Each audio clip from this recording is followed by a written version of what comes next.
Okay, ladies and gentlemen, we'll get started. I'd like to welcome each and every one of you here tonight for our regular monthly session. Today is July the 14th, 2025, and so again, we welcome each and every one of you. And as always, we lead off our meetings with a prayer and a pledge. So tonight, Commissioner Ellis will lead us in our prayer, and Commissioner Gardner will lead us in the pledge. Let's bow. Father, I'd just like to take time out of the day to say thank you. Thank you for the love that you put in our hearts. Thank you for all the blessings that you give us. Thank you for this county and what it means to all of us. And help us talk about the needs of the county, what needs to take place. Help us be decisive in our decisions, and just help us do the right thing. Again, just like to thank you for the blessings that you give us, sending your son for us when we fail you. But be with us as we go through the meeting and help us do well. In your name we pray. Amen. Amen.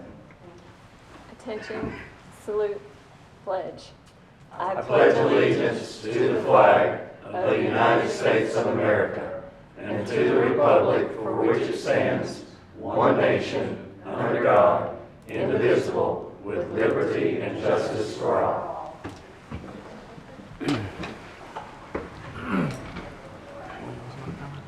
Fair motion, we approve the minutes. So moved. Second. Motion second, discussion, additions. All in favor say aye. Aye. Everyone's had a chance to look at the agenda. Do I hear a motion we approve the agenda So for tonight? moved. Got a motion? Second. Second. All in favor? Aye. Aye. Any opposed? Okay, moving forward now to our appointments. Item A under our appointments tonight, first off will be the Parks and Recreation update, and we have Mr. Aikman and Kazee here with us tonight to give us that. So the floor is yours, sir. Report prepared for y'all.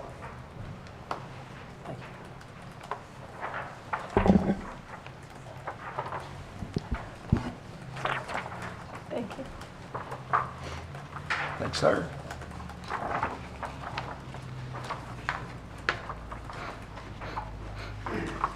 So first off, I want to thank you guys for having me here tonight, and we're just going to jump right into this.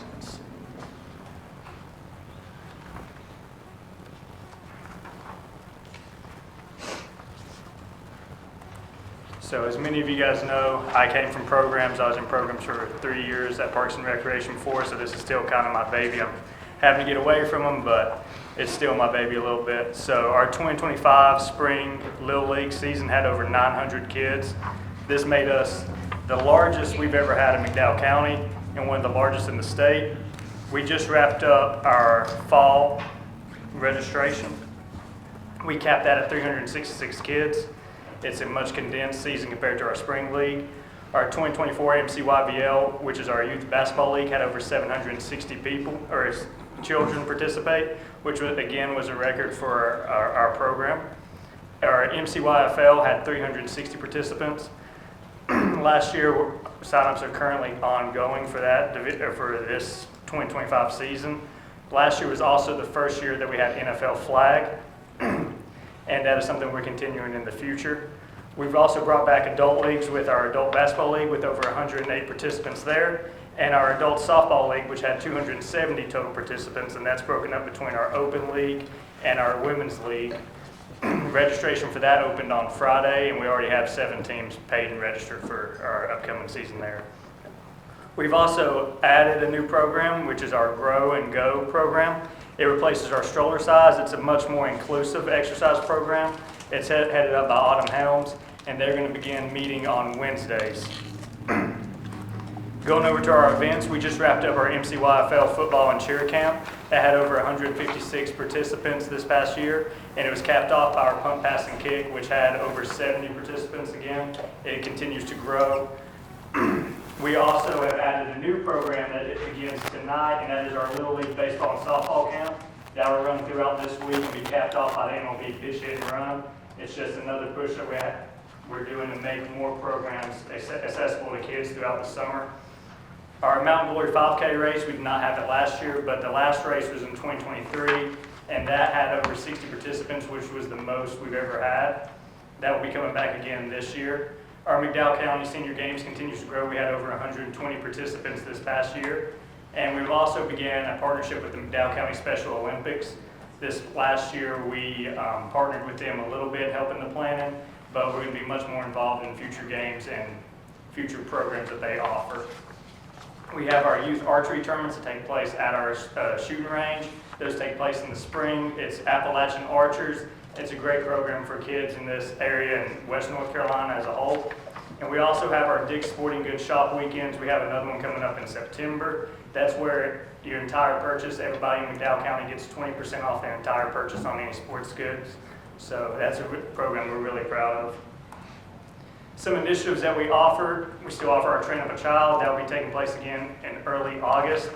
The program is already filled up with 12 registers already, where we've established a waiting list, and we'll see about adding another date based on the demand. We're still waiting to set a date for our Never Too Late to Learn. That is our firearms program for anybody 18 years and older. Our free physical day, we partnered with McDowell High School and UNC Health for the big one up at McDowell High School. We're also going to be hosting one with Marion Medical Clinic. That's going to be at the Recreation Center at the end of August, right before school goes back into session. Our bicycle helmet safety initiative, it's through a partnership with the NCDOT. We've donated over 500 helmets since we started this initiative. Each year, we donate over 100 helmets to each elementary school, and it gives kids in the area that can't purchase bicycle helmets or don't have access to bicycle helmets, it gives them a free bicycle helmet and for their safety programs in the schools. And lastly, we have our Have a Ball initiative. That is where we donate PE equipment to all the PE teachers throughout the county. We do that every September, right when school gets back into session. So a quick update on our campground and park. May of this year was the best month we've had all time in terms of revenue and reservations. Our campground is performing 32% better yet compared to 2024 year to date. Our 2025 revenue is expected to surpass 2024 total revenue by August.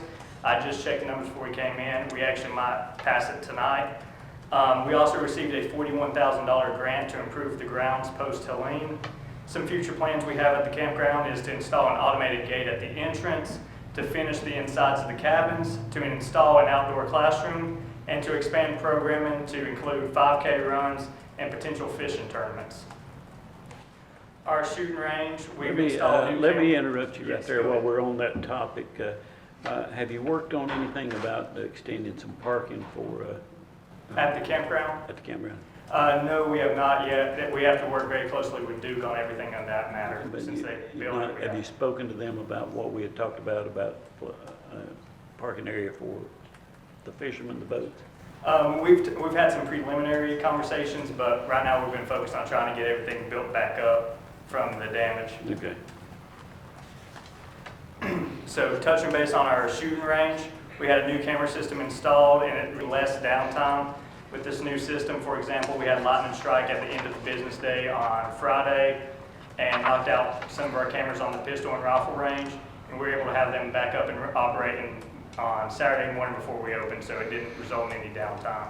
We've also made some staff adjustments to more accurately reflect patron attendance.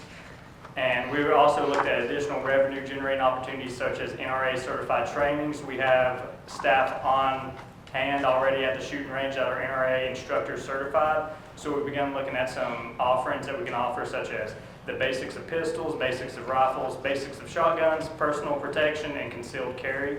We actually have a survey ready to roll that we're going to put out to the public to gauge interest and see what classes the public are very interested in there. So I don't know if you guys have heard, but we have a pool at the Marion Rec Center, and it is very crowded each day. We've been averaging over 225 patrons per day. The Old Fort pool averages over 44 patrons per day. We've had over 7,000 patrons year to date between Marion and Old Fort pool. We've had Carolina Snowy, Sip Soda Truck, and Little T's Food Truck on site at the Marion pool.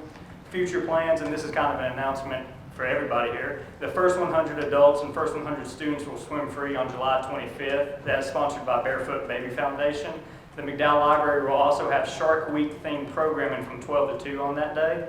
And we received a permit for night swim, so we're looking at potential night swim events in August, such as an end of summer event or a back to school event. So updates on Hurricane Helene. We've completed site visits at all of our damaged parks. Debris removal has been completed by Ashbridge and Army Corps of Engineers.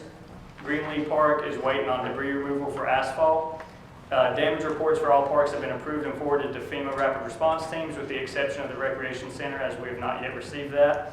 And the RFQ for Greenlee Park, Lindley Park, and Sandy Andrews has been advertised. A little bit more in depth on Greenlee Park, the majority of the storm debris has been removed. We're still waiting on private debris removal. I spoke with them on the phone today. They're still estimating that they'll get that completed by July 31st. Initial disaster damage report was rejected due to no mention of subbase. They sent me an updated report and I approved that. Main damage sites include 304 foot of paved entrance that was washed away and 188 foot of paved trail. Sandy Andrews Park, the debris removal was completed by Ashbridge and Army Corps of Engineers. Approved the damage report and was sent to the FEMA rapid response team. Main damage sites include the outfield fence, which was completely destroyed, the perimeter fence, which was completely destroyed, bathrooms and concessions area, which suffered significant water damage, the third base dugout, which was completely destroyed, the scoreboard completely destroyed, and the outfield turf that suffered significant erosion, along with the playground and pavilion, which were both destroyed.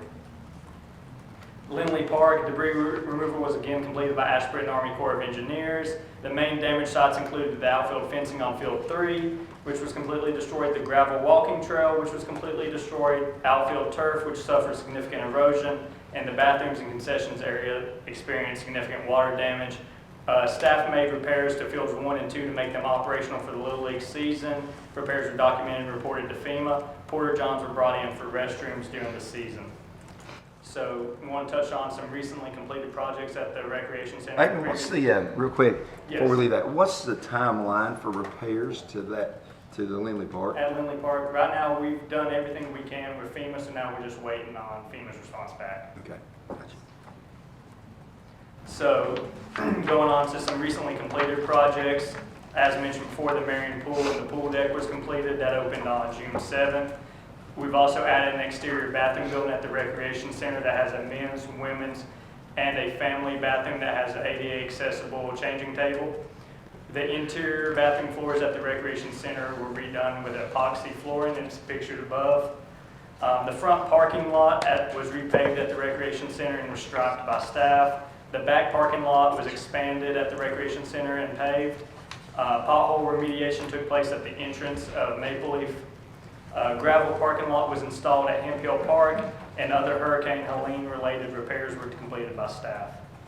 Some future projects that we have, and this is just the surface. Gym floor resurfacing, adding a new coating to improve the playing surface. This is done every 2 years. Permanent rollout bleachers at the Recreation Center gym will be installed. This will feature ADA seating, and this is in time frame is roughly end of October, so it will be installed just in time for our youth basketball season. The green space area at the Recreation Center is under construction right now. Right now they're working on drainage and leveling, and we're also planning on painting the interior restrooms to replace damaged wood benches in the bathroom along with the partitions. At Hemp Hill Park, currently a pavilion is being constructed between fields 1 and fields 2. 83% of the total cost is covered by a grant we received from the NCGS. We're planning to close in and climate control all the press boxes at the field, and we plan to update and remediate the batting cages behind field 1. At Maple Leaf, we're planning to add a vault toilet system with an ADA oversized changing table at the playground area. We plan to sow grass and plant small bushes around the playground area, and we plan to pave the gravel parking area and line off parking spots beside the playground. This will all be covered as part of the grant that was used to build the playground. We also are in the process of replacing the canopy shade cloth that was damaged during Hurricane Helene. I've submitted mitigation efforts to FEMA to see if they would help cover any of the costs of that. I'm waiting to hear back there. And we're going to plan to replace fence posts and chain link fabric that were damaged throughout the park, and that expands to all of our parks. We're looking to just update and replace damaged fencing throughout. And do you guys have any questions for me? Mr. Chair, I'll make a comment that that's a very impressive report, and we appreciate the hard work I do, and I know the rest of the commissioners do also, but what you're doing down there with the staff and the programs you're making available and the ADA compliant. You're covering all that, and so hats off. Great job, Aikman. Thank you. Well, when we look at where our parks and recreation was 10 years ago and look at it today, I think you deserve an applause.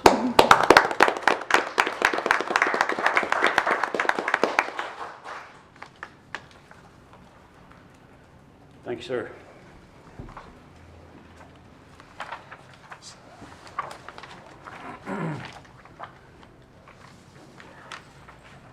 Okay, next on the agenda tonight, we have the Helene recovery update, and we have Mr. William Kehler here to give us that, so the floor is yours, sir. Before Aikman steps out from one department head to another, I want to thank Aikman for what he did during Helene and continues to do. He does an outstanding job. I know you got to be proud of him. He's homegrown, and anytime we call him, he's always there asking what he can do. So, nice job and nice report, Aikman. Commissioners, appreciate the opportunity to provide this month's update. I know Deputy Director Presley provided the update last month and done a great job for you, and appreciate him being here. Today marks 293 days that we have been in EOC operations in response to Hurricane Helene. As I have laid out for you multiple times, but for the folks in the room that might not have attended one of these meetings, there's a roadmap for managing any disaster, regardless of if it's a flood, if it's a wildfire, no matter what the disaster is, we manage them all the same from a 100,000-foot level, from preparedness, response, and to recovery. And we're certainly continuing in the recovery operation, or the recovery phase, with multiple operations ongoing, and I will highlight those. Debris management, private roads and bridges, housing, and then hazard mitigation. For debris operations, the Army Corps of Engineers has ended waterway debris removal. Our team is currently assessing the remaining waterway debris that was not picked up by Army Corps due to their mission ending. And our intention is to apply for this waterway debris to be removed under a North Carolina SMART mission. SMART is essentially the debris program that is managed by the state. It is coordinated through the local emergency management office, but executed and managed by the state personnel, to where the funding or the state will pay the contractors directly. That prevents the county from having to front the money, filing for FEMA reimbursement. Much like we did on the direct federal assistance with Army Corps, none of that funding ever came out of the county's general fund.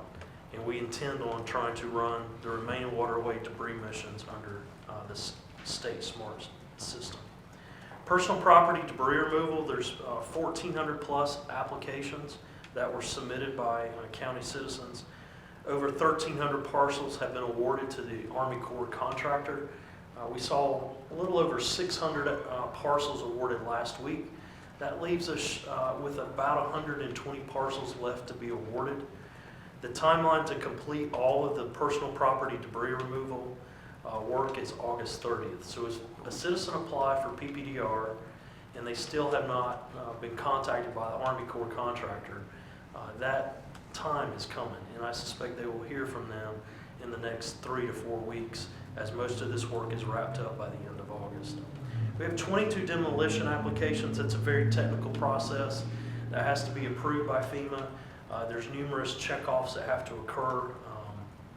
Folks have to attest to certain things as far as county officials with building inspections, and then the emergency management office. The timeline for demolition is the end of December. The updated debris numbers that are out today is a total of 1,246,325 cubic yards of debris have been removed out of McDowell County. Of that, over 1 million have come out of the waterways. That's a significant debris mission, even for an area that in eastern North Carolina that sees hurricanes often. Over 1 million cubic yards of debris is substantial. And we appreciate everyone's cooperation and work surrounding debris operations. Private roads and bridge repair, that remains an ongoing recovery mission. North Carolina Emergency Management received over 300 applications from McDowell County citizens.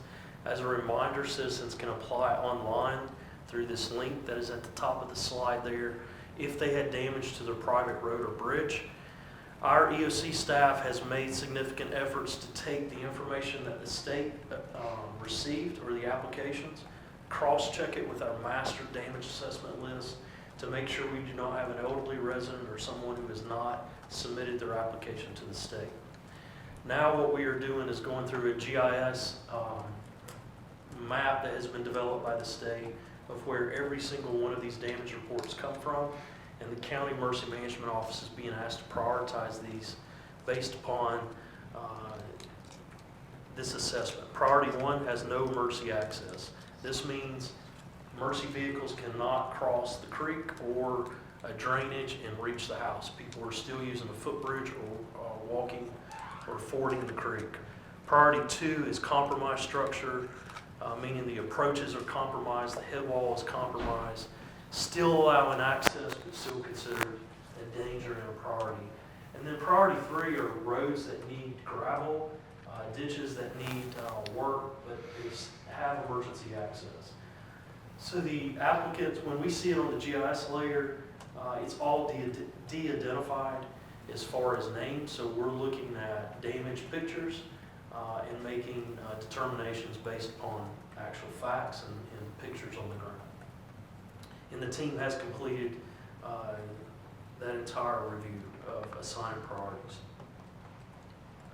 There was also in this last General Assembly funding bill allocation to where citizens who repaired their private road or bridge prior to this program coming out, they went ahead and took it upon themselves to do it. There will be eligibility for up to 50% reimbursement on that. Emergency housing repairs and rebuilds, I'm just going to briefly touch on this, and I've got Jerry Lewis here tonight. I'm going to turn it over to him in just a second. There remains substantial coordination between the volunteer organization assisting in disaster. That's known as a VOAD in an EOC. Every EOC should have a VOAD. We've had one for a long time, and Jerry has been our coordinator and done an outstanding job. They continue to hold meetings bi-weekly at the EOC, and he can speak to the different organizations that attend. It is a model system that should be replicated because it translates to results for citizens and gives people urgent assistance. 434 housing projects have been completed, or projects have been completed, 46 are pending, and currently 32 rebuilds on the books,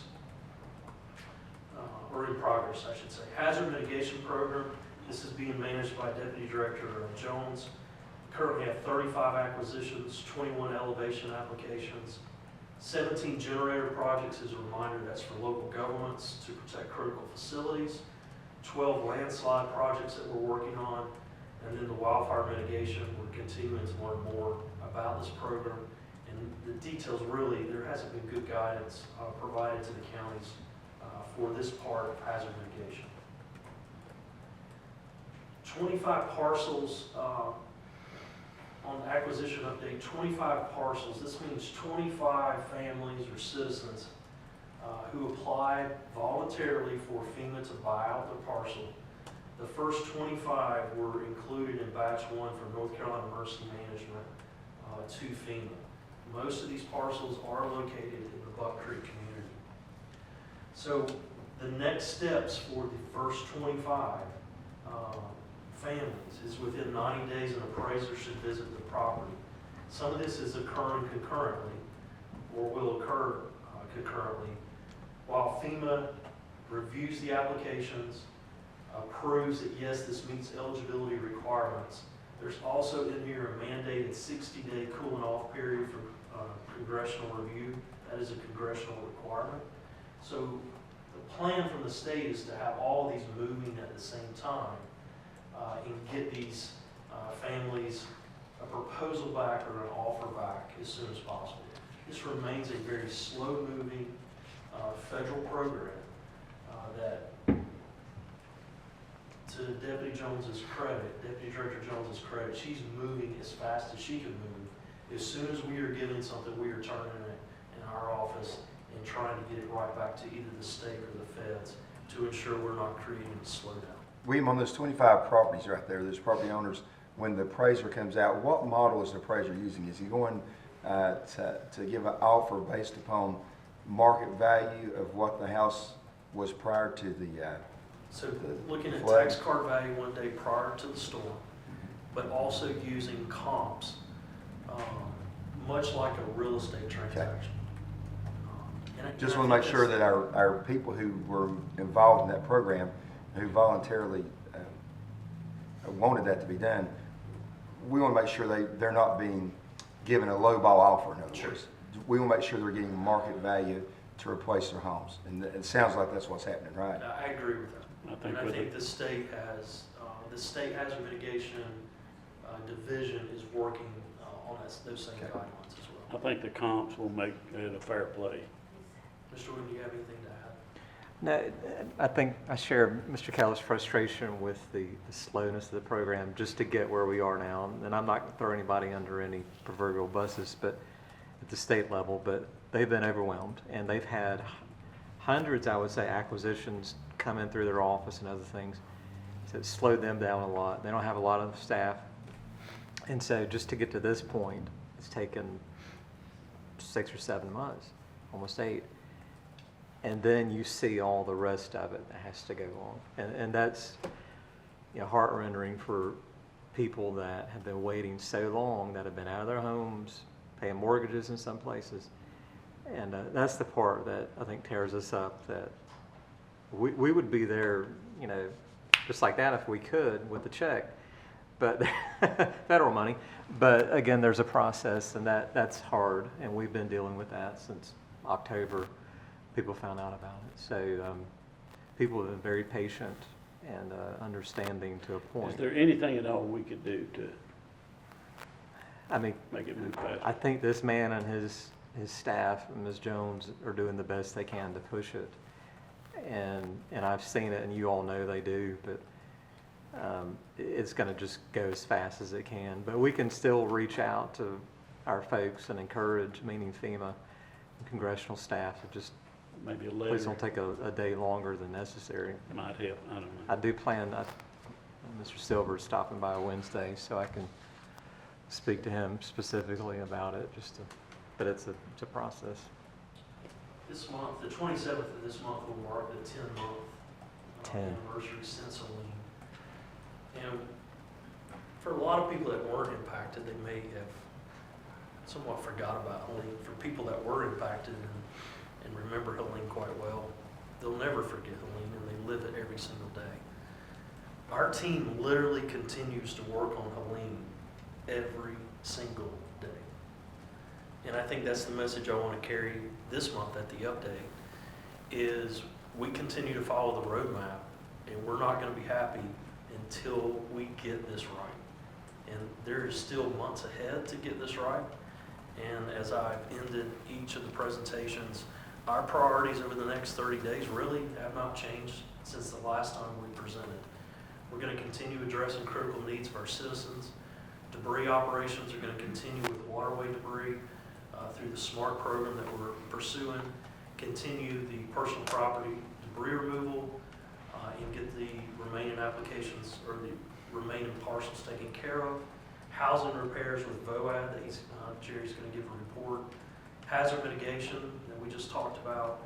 And then on the opposite side of this is the FEMA reimbursement applications, ensuring that the money spent by local government, we are made whole as much as possible. We are pursuing every single dime that was spent on the response to Hurricane Helene, plus all of the damages that Parks and Rec laid out so well.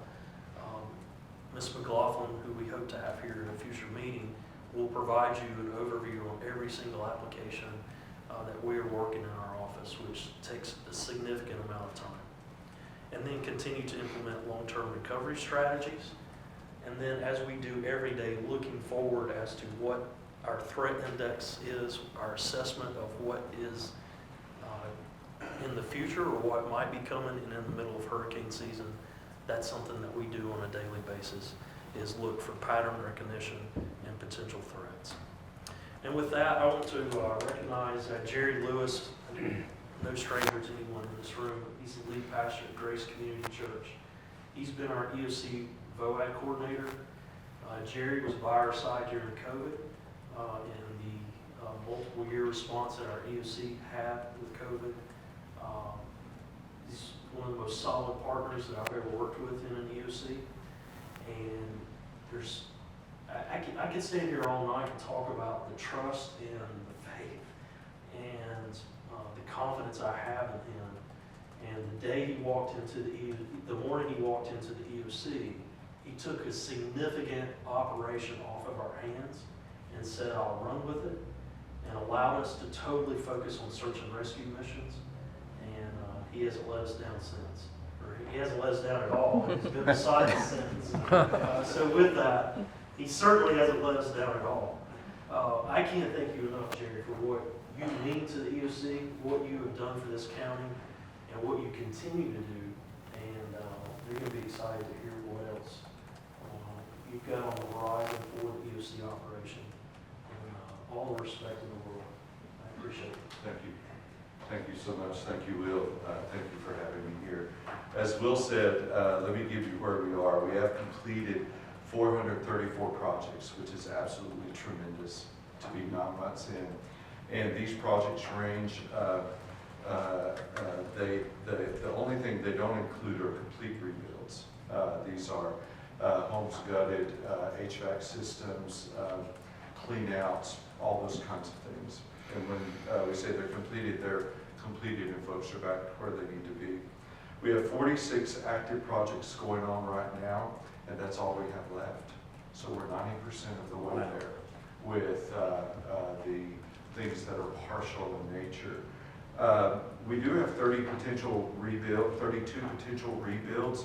16 of those are already adopted by a partnering organization. So half of our rebuild projects, somebody has said yes to those. We are working with 27 partnering organizations in our county.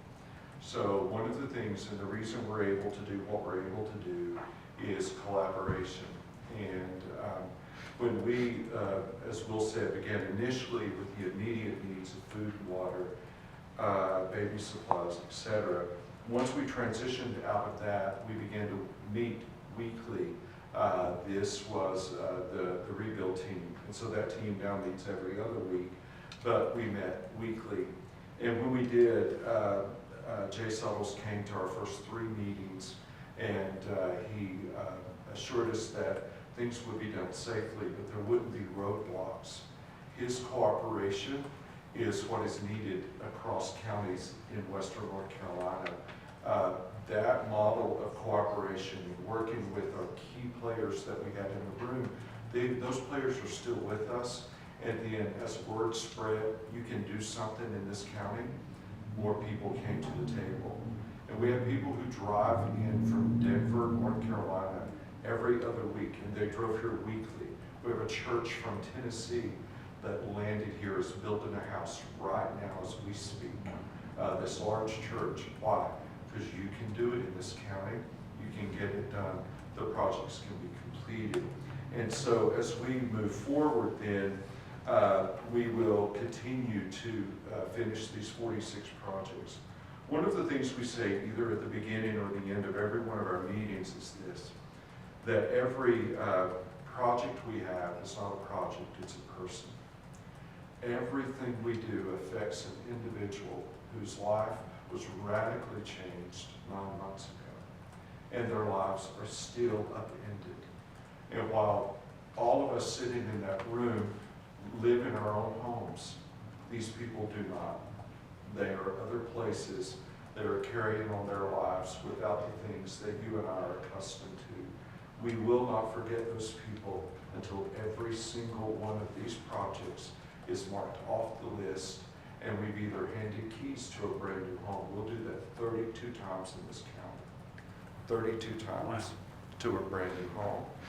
Speaking of those, we have just received a most remarkable partner. So I had a meeting about 4 weeks ago with Samaritan's Purse up in Wilkes County, and they have agreed to fund every single rebuild in this county.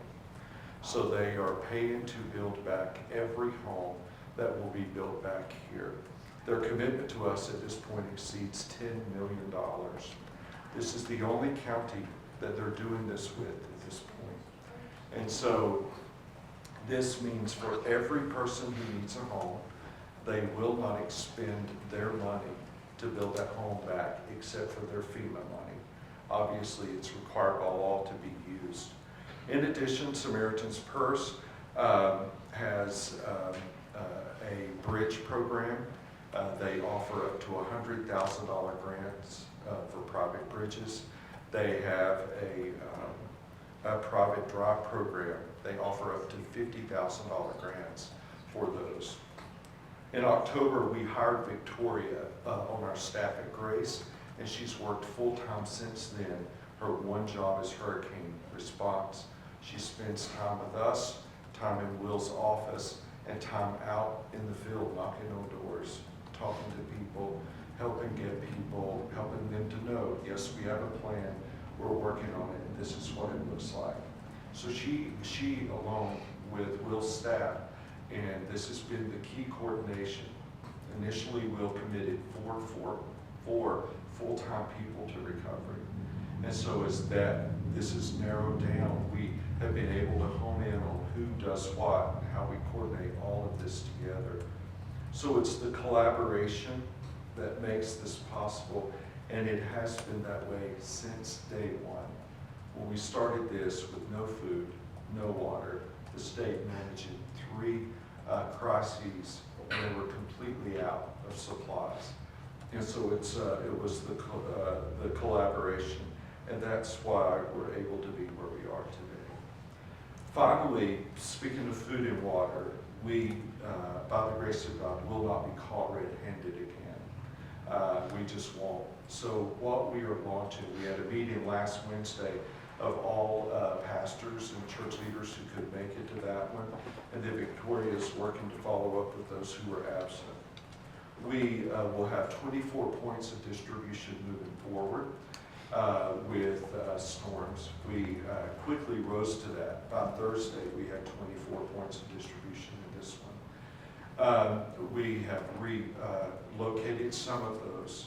For example, we need Turkey Cove Church, because of where they're located, to be fully stocked and ready in case that bridge were to go out again, and we could, it would be more difficult to get things to them. So what these churches will do, we're calling it the Joseph Project, from Joseph in the Old Testament, who had the ability to interpret Pharaoh's dream and know that there were 7 years of plenty that would precede 7 years of famine. And so these churches will collect, beginning in the next week or so, enough supplies to supply their area that they're covering. All of these are organized by elementary schools, the areas that they're covering for 3 days. So they will collect these supplies. These supplies will include non-perishable food, water, baby formula, diapers, and paper supplies. They will store those supplies on location, so that should we have another storm like this during storm season, should we have that, we don't have to work out of a central warehouse until day 4. So days 1, 2, 3. So the moment the EOC activates, when it activates and goes into incident command, we will activate every one of those points of distribution at that moment. We will have then at that point access to communication, because communication will exist prior to the arrival of the storm. So with that access to communication, what we will do then is blitz social media everywhere. If you live here, if the storm lands, if we lose power, this is where you go. If you live here, this is where you go. So that communication will be prepared and ready and distributed immediately when we go into incident command. In addition, Baptist on Mission, who came to Grace, last year has agreed that they will be here. And they will, last year they served 38,000 meals. We served 38,000 meals from Grace in 8 days. And so we were unaffected by the storm. We had not even a limb down on our property. It was rather remarkable. So it enabled us to be able to ramp up and meet that immediate need of food. If we don't have a storm, and that's our goal, not to have a storm, right, that creates a need, then all of these churches will distribute all of these supplies and empty them out by the end of November to their local communities. We're asking them to add a ham or a turkey. Bless your community, bless the people in need, and next year we'll collect again. And the worst thing that happens is that families in need get a November blessing, and that will be a box with some of these supplies in it, and that ham or turkey. So that's what we're doing to make sure that we are good. We will supply the central warehouse, and so our church will be doing that. We're not a point of distribution at Grace because of the mass feeding. So we will supply the central warehouse. Should, again, we not have an event, that food and water will go straight into our normal pantry system here in the county. So it will supply Food Hub and all of those kinds of places that it can go into. And we'll just keep doing this every year. I'm sure we'll get better each year as we do it. And I think that's all. I welcome any questions that you folks have. I'm certainly amazed at the accomplishments you guys have made. I mean, we, as a county, we appreciate your faith and dedication that you put into this, and it's obvious that it's part of God's plan, and so we thank you for it. Absolutely. That's my privilege. And you said, Jerry, collaboration. One thing about McDowell County, the partners, the groups, the agencies, the people work together, and McDowell County is known for that.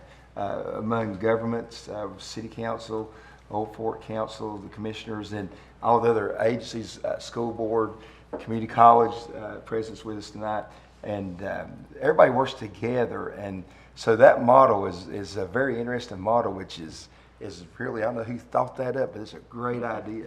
Great idea. I do have a question on the 24 points of distribution. You're going to get it on social media, but what about the seniors and others that are not on social media of the communication? Are we going to allow that to the community in that 24 spot distribution, or what? Yeah, so one of the things that, for example, we have 3 churches, 2 of which are in rural Old Fort, 1 in town, 2 in rural. So in those churches, in those spaces, we're asking them to just go door to door, let people know. Like if we have 24, we should be able to cover the county. Yeah. The other thing to remember always in this, we're not trying to meet the needs when this happens of 40-some thousand people. We're meeting the needs of about 20% of our county that doesn't have things like this in a pantry in their home somewhere. Most of us, if something like this, we've got enough food in our houses to live for days Absolutely. or weeks. So we realize we're meeting the needs of the elderly, we're meeting the needs of the very young, and we're meeting the needs of children. And so we understand that. So when you think through, and we say this, the way we're figuring this is, if there are 3 churches, they all serve 1 elementary school. They'll take the total number of families in that elementary school, divide them among those 3, and we want enough food for every one of those families for 3 days. Yeah. So we realize, though, we're not meeting the needs of everybody. We can't. Nobody can do that in a mass like that, nor do you have to. This is a very prepared county compared to a lot. That's the advantage of a rural setting. People prepare in rural settings more than they do in urban settings. So we take advantage of that the prepared people help the people who couldn't prepare, because these people live paycheck to paycheck. Right. They don't stash groceries away at their house. The second thing is the thank you from the county of the collaboration. It takes special members of different groups, and going out, Will, you talked about going out and making sure that if seniors are needing help filling out applications for the debris removal or the bridges and the roads, it's stuff like that right there. Our county does give a flip, and we do care, and we are, you guys are making a huge, huge impact to this county, and it is an honor that you're involved here. So And too, Patrick, that will tie in what you said with the, I really was impressed with the end date of the, you go by the hurricane season, then you distribute that out on into the food hubs, the different groups like that. So it's not just sitting there collecting dust and not being utilized on and on and on. You've got a plan, you're collecting it, you're gonna distribute it if needed during the storm, and then when the emergency time period passes, then you're moving on out, pushing out in the community, which is fantastic. It's Fantastic. critically important. Perishable food, non-perishable is going to date out, and baby formula dates out. So it would be a waste Sure. to have it sit there, right?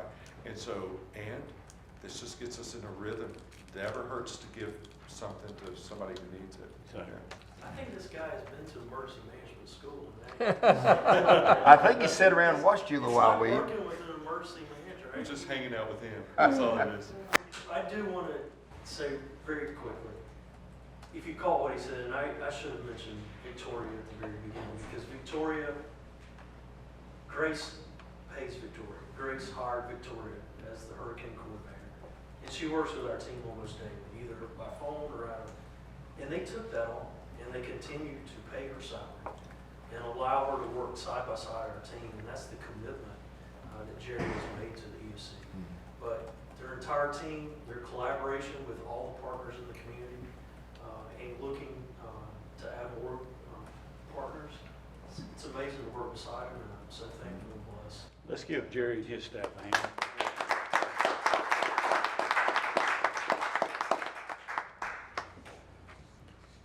Okay, thank you, guys. Moving along now to item C under appointments, it will be the Friends of Fonta, Flora State Trail update. We have Miss Jessica Sigmon here with us tonight, and we have some of our other dear friends from the trails with us tonight, and we're happy to see you guys, and always, hey, I want to say, if you haven't had a chance to get one of their T-shirts, you need one. They have the coolest T-shirts in the county. Their ball caps are good too. So invest some money in one of their T-shirts. Yes, please. Yes. Good evening, Thank y'all. you. Thank you so much for having me here to present on behalf of the Friends of the Fonta, Flora State Trail. My name is Jessica Sigmon, and I'm the Interim Executive Director for the Friends Group. And I am here today to share not only an update of what we have planned for McDowell County, but also to just really advocate for the trail, all of them across the state, and to also field any questions that you all may have about where we do plan to go in the trajectory of the Friends Group or the trail in general. So the Fonta, Flora State Trail is a 100-mile planned trail that will connect Morganton to Asheville. So not just outdoor rec, not just walking, biking, but also in the wake of Helene, served as a commuter trail to get pertinent supplies up and down the mountain and back and forth between the communities. If you've not had the opportunity to learn about the four-wheeler brigade, that's what we ended up calling them. It was a group of volunteers that got their personal four-wheelers out and literally ran medicine supplies back and forth using the trail system. So several sections of the Fonta, Flora State Trail do pass through McDowell. It'll begin at Burke, McDowell, and then into Buncombe. So we've got several sections here.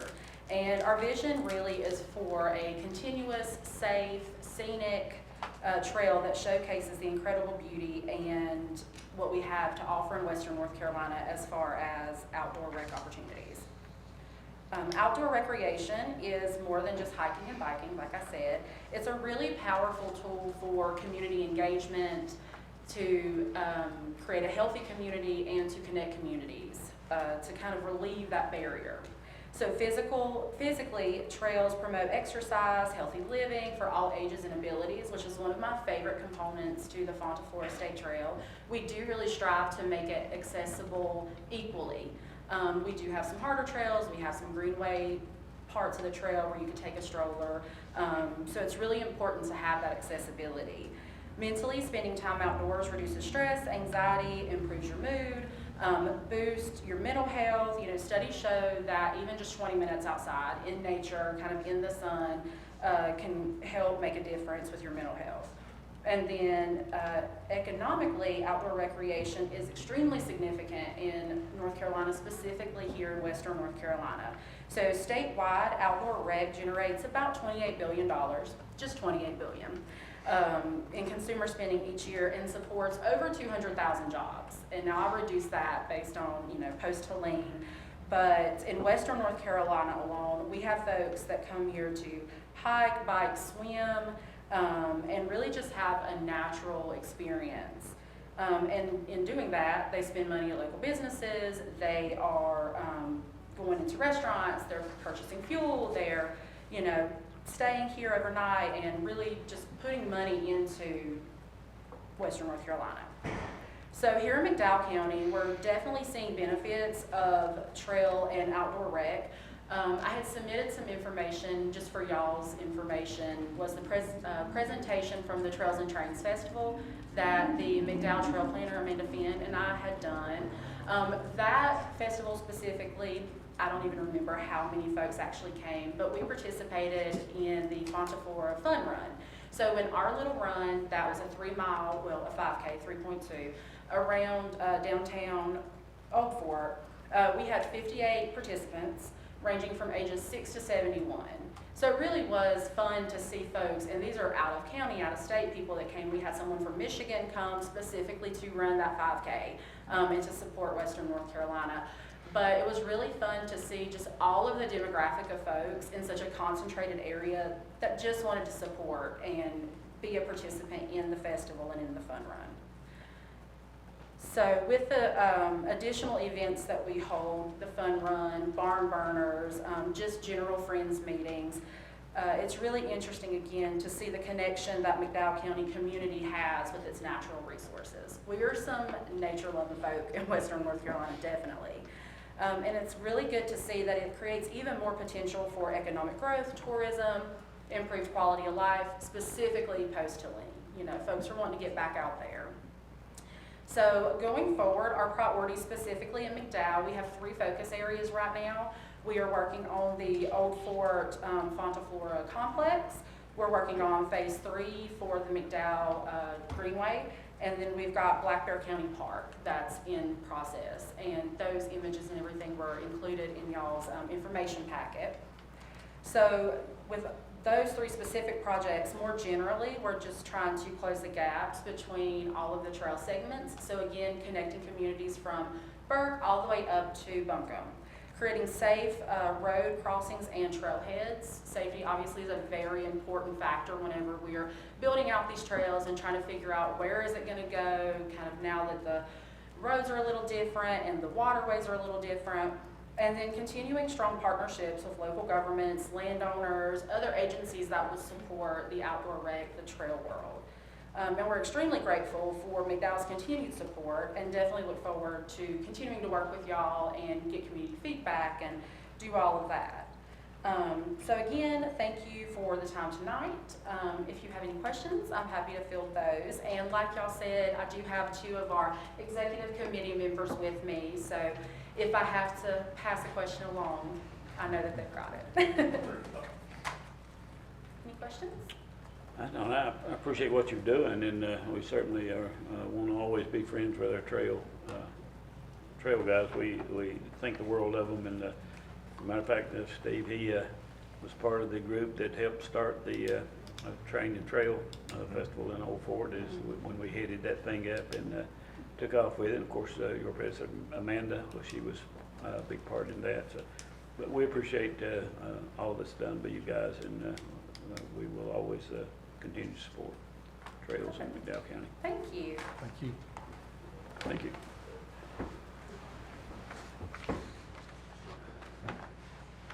Okay, moving down to old business. Item A under old business will be the water system update. Mr. Wooten. Thank you. I'll hit the updates really quickly on these, and there is at least one action item under water. Our East End project it says began June 1st. A quick editorial comment.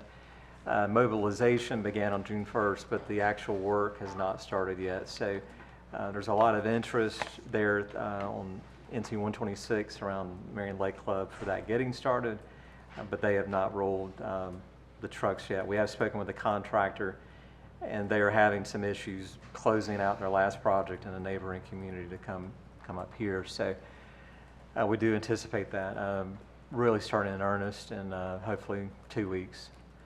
Phase 2A and 2B are under construction. You might have noticed we had a road closure on Roland's Chapel this past week.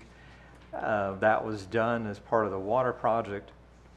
Due to the railroad overpass, we had to run the water line actually in the road. So that was the reason for that closure. Appreciate Mr. Kehler and his staff getting out the word on that so people were aware. Working on phase 3. I've spoken with the engineer in the last couple of days on that. We're under a ticking clock to get that started. Preferably under bid within 2 months, because all of that project must be complete, reimbursed in its totality by December of 26. So that's what's hanging over our heads right now. Very small project around Harmony Grove Road, exit 90. That's, I think Mr. Riddle told me it's, we received authorization to construct in the last few days. And I'll talk about some grants under Helene in a second. And then the Providence area, West Marion Elementary area. I spent a lot of time on this last month where I noted that based on information from our engineer on that project, we do not have enough grant funds to get to West Marion Elementary and the loop back up Marler and on Zion Hill back to Sugar Hill Road to complete that loop we've talked about. I believe I did share with you based on the inquiry.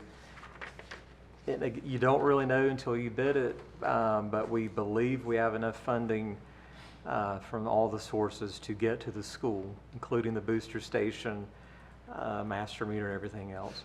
So talk about additional grant opportunities. We're looking at the Helene-related grant that has not been announced as far as that application yet, but we will apply for that one and anything else comes along to do the entire project as we talked about. But of course, and as you've directed and as we understand, getting water service to the school is a priority, but if we can serve more, that's definitely our goal. So is this project on hold until we find out about other grant money, or are we going to go ahead and start the primary target? The recommendation would be, and I'm trying to schedule a meeting with the granted agency to, because we did not suffer damage in Helene with our water system, that Old Fort did especially, and others, and those entities would receive a lot of application points. We would still receive quite a bit just based on our other needs.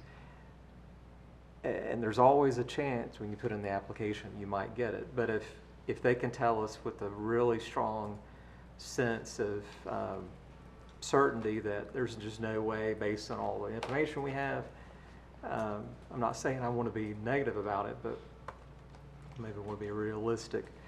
So I think right now the idea would be to hold off for the time being, tell the engineer to get all they need to do done as far as the design, and then just as soon as they get the green light, then we could go to bid. So it's not necessarily the straight up answer, but I think to put more succinctly, I think we want to wait a little bit longer to see if that one SRF grant is going to be feasible. Do you have an idea how long the engineer will be on? You're looking at the entire project, not just to the elementary school, but down and around. So is it going to be 2 or 3 months, or is it going to be 4 or 6 months? Based on the information from our last meeting, I'm speculating a little bit, but I think it would take them about 2 more months to finalize whatever design is selected. So if I called them tomorrow and said, just go ahead and design the line of the school, be finished with it, get it ready for permitting, but wait, I think it would take about 2 more months. But they've done all the survey, they've done everything they need to do, except for just, put it on, it's not paper anymore, but. So would it be fair, could we set a target date and to start the line to the elementary school as in 3 or 4 months out? And I'm asking for Sure. staff's recommendation, and then if we need to make a motion, then that'd be fine too, but for the sole purpose for the primary goal. I'm totally in favor of moving forward as quick as possible to get the water to the elementary school. That was the original focus. And I know with the fire department out there, that's wanting to tag in and have water coming right to their location. A church that's already said they wanted water, and then the people who live in that area. But the primary commitment was initially to that school. So I don't think we need to delay as quickly as they can move forward. I'm totally in lockstep and agreement that we need to move forward and then apply the whole time for other grants to complete the line to serve the other businesses and fire departments and nonprofits. So I can agree with that as well. Yeah. Can we just ask staff to report next month on the engineering and try to get it? I'm totally in favor of that, and whatever direction you need, Ashley, from the board, if it's something official that we say we want to go ahead and proceed. And then if you wanted to tonight, to just say, let's just go ahead, phase 1 is getting to school, phase 2 or whatever is whatever else. And we, as I've talked about, we love phases, because that's sometimes how things go. Let's do it that way. I'd make a motion to go ahead and accept the phase 1 to the West Marion School through the engineering project, and then as you gain that information, we can also do the phase 2 through the engineering as well, and then while that's taking place, staff will be looking at grant monies and grant applications. Yeah, I'll second that motion. Okay, any other discussion? All in favor say aye. Aye. Any opposed? Okay. It's a great idea. Just one quick update. Again, mostly back on NEBO. We have received an asset inventory and assessment grant. I've talked about this before, but it's a $400,000 grant. It should pay for everything required under the assessment. We are negotiating with an engineer right now that was selected as the most qualified. We do not have that contract back yet, so probably in August. And then they would do a lot of the required work under that state program.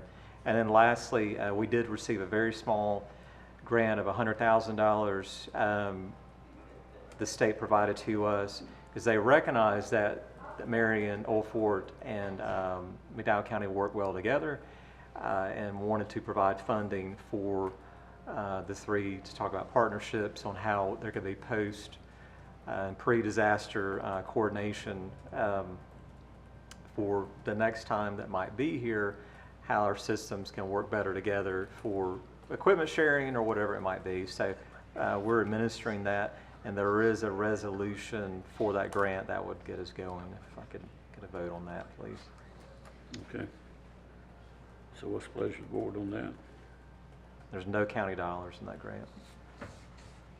To accept the resolution as presented. Second. All in favor say aye. Aye. Any opposed? Okay. Thank you. Is that all on the water system? Yes, sir. Let's move along now to item B, which would be the old convenience center side. If you will, update us on that. Yes, sir. Several months ago, you had a presentation from Blue Ridge Processing, who purchased the old Foothills Pilot Plant on Ag Services Drive. They asked at the time if they could lease what was an old convenience center site between that facility and the minimum security unit that is sitting there, the state property. And you said conditionally that point it was okay, and so they reached out to our building inspector chief, Mr. Suttles, and I think once they learned what would be required of even of a small facility, it was probably too much than they wanted to do at this time, and so they have done a little bit of improvement on their property now. They have asked to still lease the property to clean it up a little bit. It's a little bit I might say hairy, just with overgrowth and things. but they would like to have access to it for maybe events, for overflow parking, that sort of thing. And so we have a rough outline of where that property is. And as I told them before, the property line does cut through the property, through the site. And so there's an old swap shed, it is state property, so we can't commit that property to them, but everything under county ownership would be able to lease it. They have really excelled in their business there, and I'm very proud of them, and I think we need to go ahead and, if we can make it possible, that they can have that at a lease price that they can afford. It's doing nothing for us as it is sitting there. They would offer to clean it up and make it. Is that the paved parking area where the old convenience center Yes, was? What's, I think they're doing a great job. I do want to make sure that, does the county, number one, you have any, as county manager, any intent or any purpose for that property moving forward? Not in the short term. Okay. I mean, there's always a long-term possibility of repurposing. But What kind of lease are you looking at? A 12-month, a 24, or 36? What? probably a year with an year at a option. I would say a year at a Idea. time. I would say a year at least, a year at least That at gives a us time. some flexibility. Okay, I make a motion we go ahead and approve the lease request with the document to be brought back to the board for final approval. Second. Any other discussion? All Do in you favor? I'm sorry, do you have do you want to think about a dollar amount for next month? I think it needs to be market value, whatever the market would bring, because I think that we would, For parking purposes. yeah. Pretty much. Okay, we'll bring that back, a recommendation. Okay. All in favor, say aye. Aye. Any opposed? Let's move on to new business. Item A under new business will be the sheriff's office retirement resolution, and we'll let you lead off on that, Mr. Wooten, and also we'll allow Ms. Garner to read the resolution, if that pleases the board. I'll quickly intro and then turn over to Ms. Garner.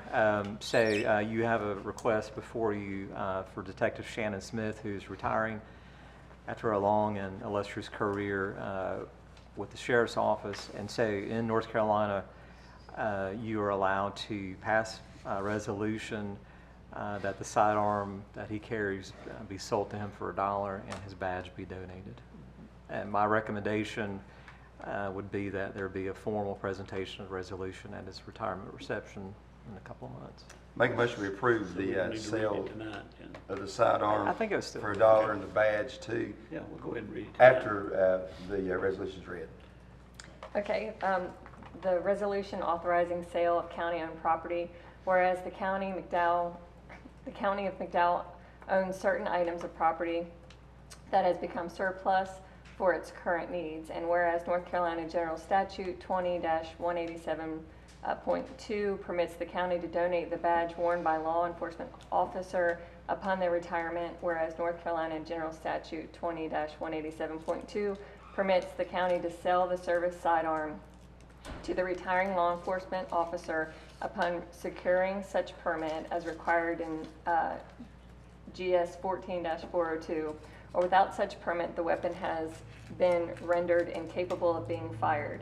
Now therefore be it resolved by the Board of Commissioners of McDowell County that the Board of Commissioners authorize the sheriff to donate the badge and also authorize the sale in the amount of $1 of the following service sidearm which has been declared surplus to Shannon Smith. Okay. I'll second the motion. Got a motion and a second. All in favor of that, say aye. Aye. Any opposed? Thank you. Thank you both. All right, moving along to item B, which would be the Helene grant opportunities, Mr. Wooten. Thank you. Very quick, I just wanted to make sure Mr. Kehler does, I think, 99% of our Helene response here.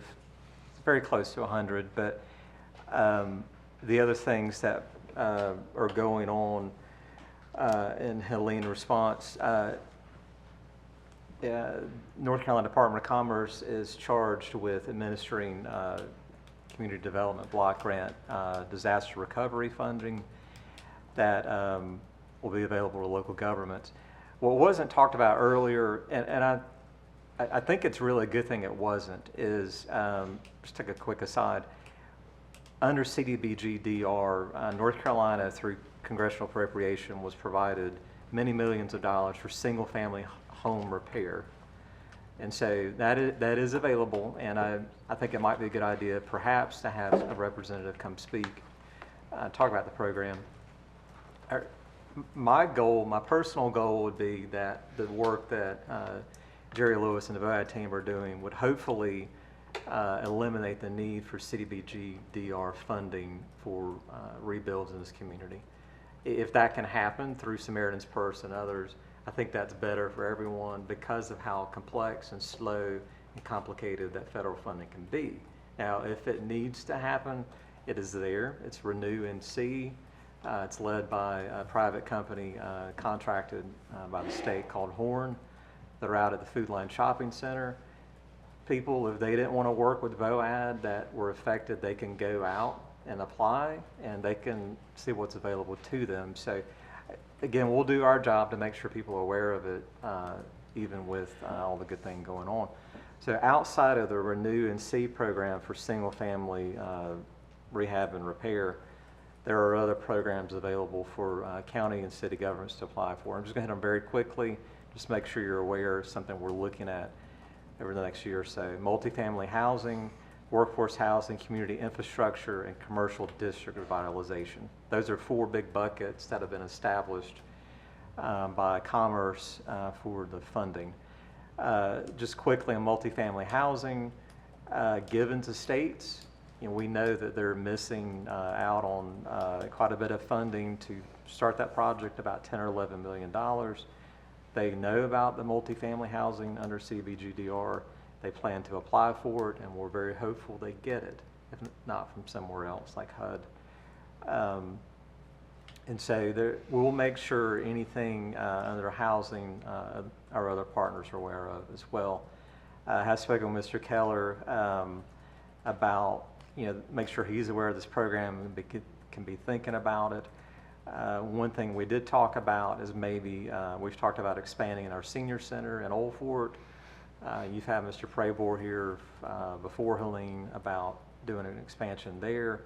So I have spoken a little bit with some CDBG experts to see if expanding that facility would be a good fit for this program, because we've identified what an expansion would look like. Have an architectural drawing, but no money to do it. So this might be a good fit. So some of these might be good fits for the town of Old Fort. So again, we're making sure and they're aware of them. So I just wanted to kind of plant the seed and make sure you are aware. Will you be working with Old Fort on the infrastructure, potentially the water system? There have been conversations already. There's been a really good, I think, open letter that the mayor posted about things that FEMA is paying for. And so I know Foothills Regional Commission, like Mr. Tony, who's spoken here before, Alan, he has very frequent meetings with the town to make sure every opportunity that comes their way. And Renee has been to as many meetings as we have, if not more, about every opportunity. So They're getting help, and they can't do it without help. Right. yeah, Right. and they're doing a fantastic job with a And lot of. we'll, on the multifamily housing, is Gibbons going to have to reapply through HUD again, and if so, will there be contact with the appropriate people to make sure we get the credit that we deserve? There definitely has been a lot of communication with our congressional representation on advocating for HUD funding. There is HUD funding possibly still available under the 202 program that they've been applying for twice now. That's still in the pot for this fiscal year. So they're advocating to get that funding now. That is still congressionally appropriated and still sitting in an account. And so there's ongoing discussions about how to access that. And so I think the CDBG, that's a plan A. Plan B is CDBG. And so they know the commissioners are giving them the full support, letters, and anything that is necessary, they know they can get it from this board. Thank you. Give us the update on the impact of federal legislation. Yes, sir.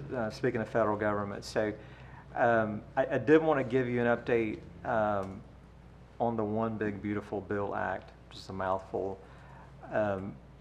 That's been in the news, obviously, since it was first discussed, maybe going back January, February. What I probably will not do, and unless you have questions, most of my update on this is to focus specifically on our organization. There are community impacts that are wider and broader that are still being understood. I'll talk about those in the two maybe buckets that I want to address tonight. So there's a lot of impact in that act on all kinds of things. And so I won't get into 1,000 different things, just two tonight. One is Medicaid. Most of the focus that is relevant to us here right now tonight is related to the Medicaid expansion population. And so North Carolina, as you know, expanded Medicaid in, I believe, December of '23. When that happened, we as staff talked about that impact on our operation. And so what that means, it allows for folks to enroll in Medicaid and have things covered that weren't previously covered.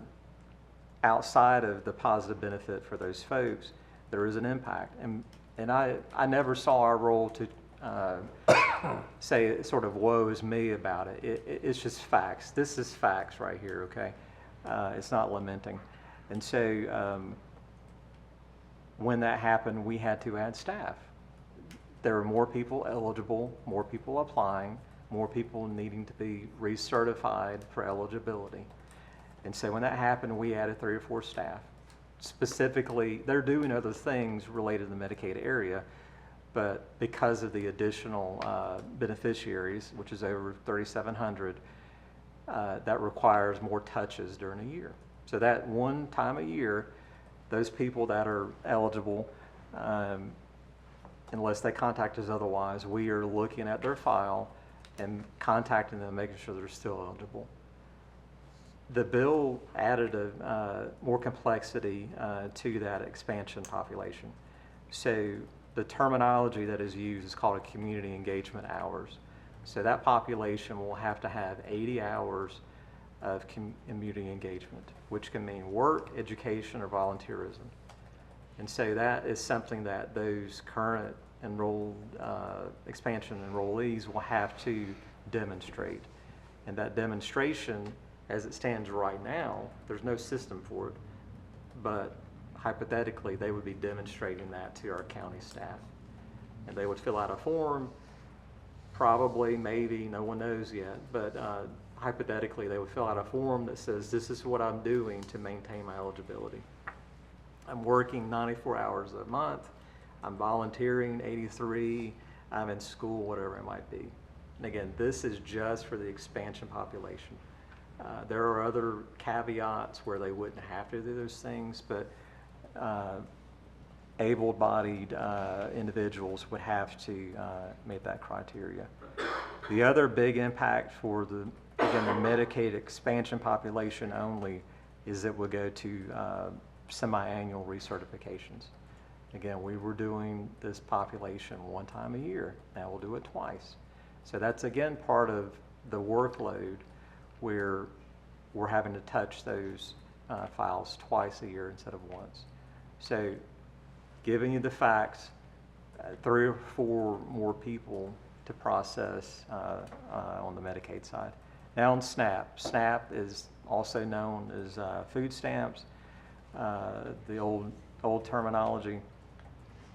So there are some changes there, and you have some information from NCGS in your packet if you'd like to look at it. But there is a current work requirement for SNAP beneficiaries, but it would cut off at age 55. This bill increases the age for the work requirement. So anybody from up to the age of 64 receiving assistance would have to have a work requirement. As far as, again, looking at the organization only, that's a somewhat minimal impact. The impact to us here for SNAP is the bill Currently, staff administration costs are 50/50 federal and then 50% non-federal. It's mostly county on the non-federal side. There is a little bit of state money. And so the federal government has shifted 25% of that cost downward. So the federal government will do 25%, and then 75% will be a non-federal. My suspicion is most of that will be on the county's shoulder, but I don't know. And so Ms. Garner was asking me earlier, essentially, maybe you weren't asking, but I suggested maybe a course of action. If nothing changes on the state side of things, and if they just roll on, the impact to us financially with the staff for Medicaid and maybe SNAP, but the staff for Medicaid and the administrative change, you're looking at maybe upwards of a $500,000 financial impact. And so this is would not hit us as it currently could be laid out until fiscal year 27, I believe, at the soonest. So I didn't want to be in the budget process next year and say, oh, by the way, remember that thing you heard about in the news? We have to come up with $300,000 or $500,000. So I want to start a little bit early, even though we just got through a budget. We're okay this year, but could be an impact next year. I don't have requested action, but what I do recommend is that the state is going to have burdens out of this as well. But I would encourage some outreach to our state legislators to say, hey, this is a big impact for us. I know it's a big impact in Raleigh on the state budget for some of the things that we've talked about tonight. However, in my opinion, it's better to have a larger set of taxpayers assist for things than a smaller set. So I would encourage some outreach to our state legislators to make sure they're aware of this.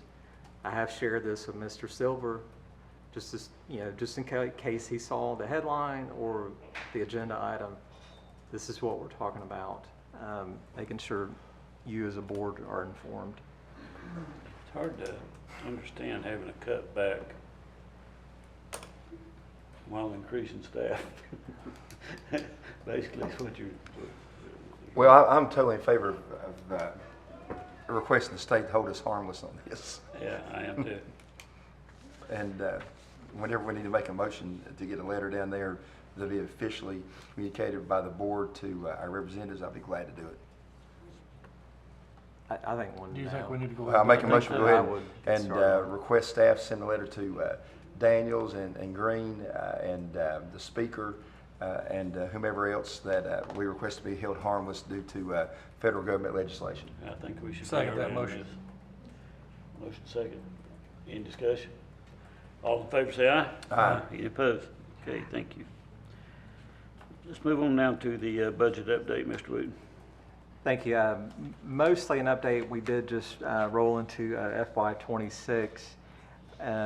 You do have your property tax collection report from the end of June in there.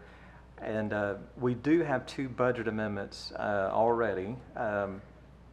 Sometimes we don't have 1 or 2 this early, but just a little bit of change of process for us. One is related to an economic incentive that you approved last fiscal year with the commercial project across the street, the hotel. We have an incentive payment that is in a reserve account, and we need to move it to the general fund for the second payment. That's GF1, and then GF2. This is an annual amendment where we appropriate anticipated sales tax reimbursements for purchases during the year. What's the pleasure of the board? Make a motion to GF1, approve GF1 and GF2 as presented. Second. All in favor say aye. Aye. Any opposed? Okay, thank you, Mr. Wooten. That's all on that. Let's look at the administrative items. There's 2 items.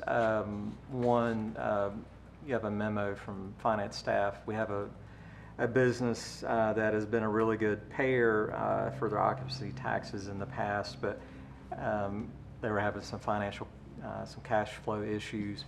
and made some late payments. So we're asking, based on their prior history, that you waive that fee and maybe do one at a time, if you don't mind. If we would do the next item. Okay. That fee is owed? Yes, And sir. we're asking for the waiver for them not to pay? They would, that would be the late fee. I'm sorry, the $2,183.70. I would make a be the motion late to fee. waiver the late fee. We have a motion on that. Second. Any discussion? All in favor say aye. Aye. Any opposed? Thank you. And then the second item there, you had asked, believe it was at the meeting, the budget was approved, that staff research whatever funding might be available, community, state, national, wherever other source, for spay and neuter funding outside of what we already are receiving from the state. And I have spoken with Ms. Guzman, and we're doing research. There aren't a lot of grants strictly for that purpose that are just low-hanging fruit. And so we are still looking, and I did mention some of our, there's a couple of Rotarians here, but the Rotary Club of Marion, for example, has a small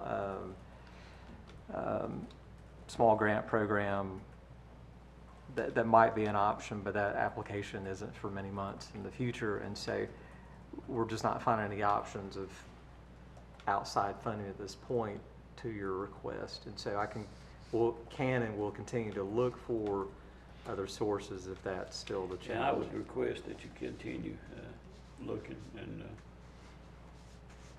we can move along as the board sees fit. Yeah, I'm good with another 30 days to give you more time. But, I do want to take action because we do have a definite problem that needs to be addressed. And, but yeah, I'm good with another 30 days. We'll keep looking. Okay. Moving along now to item F would be the board appointments. We introduce our new clerk to the board tonight, Ms. Madeline Robinson. We're welcome her and happy to have her on board with us. And so, Madam Clerk, do you have anything on board appointments? Yes, there are 2 applications included in your packet. There's a request for reinstatement by Tommy Stamey. He's a member of the planning board and his term limit expires July 2025. The other is for the Transportation Advisory Board. A member of their board is retiring in September, and Cindy Bird has submitted an application to fill that seat. Madam Clerk, has there been any other applications other than the Tommy Stamey request for reinstatement or the Cindy Bird for the Transportation Advisory Board? No, sir. There being that, I make a motion we waive the 2-month reading on that, and due to the fact Tommy Stamey's term expires in July, I make a motion we go ahead and approve him to be placed or reappointed back on the planning board, and that we appoint Cindy Bird to the Transportation Advisory Board. Second. Do we have any discussion on that? No. All in favor say aye. Aye. Opposed? Okay, next, tax matters, Mr. Wood. Yes, these are your typical releases, refunds, and rebills. Pleasure of the board. Make a motion we approve as presented. Second. Discussion? All in favor say aye. Aye. Any opposed? Okay, next will be citizen comments.